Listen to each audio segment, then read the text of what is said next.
नजर डालते हैं कुछ दिलचस्प मगर अजीब खबरों की जानिब। अमेरिकी रियासत अलास्का में कुत्बी रात का आगाज हो चुका है, जिसकी वजह से वहां 64 दिन तक सूरज गरूब रहेगा।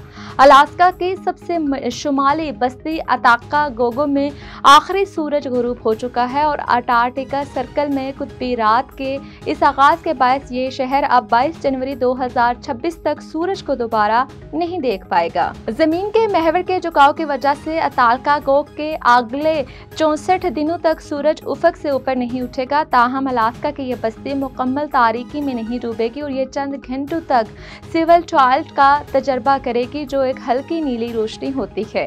थाईलैंड में 65 साला खातून की आखिरी रस्मात के दौरान हैरान कुन वाकया पेश आया, जिससे वहां मौजूद लोगों को हैरत में मुब्तला कर दिया। खैर मुल्की खबरिस्तान इदारे के मुताबिक थाईलैंड के सूबा नुदाती बोरो के एक मंदिर में 65 साला खातून की मैयत को उनका भाई आखिरी रस्मात के लिए लेकर आया। खातून की मौत की वजह दिमागी कैंसर बताई गई थी। मीडिया रिपोर्ट के मुताबिक ताबूत से आवाज आने पर खोलकर देखा गया तो खातून जिंदा थी, जिस पर मंदिर का अमला भी हैरान रह गया।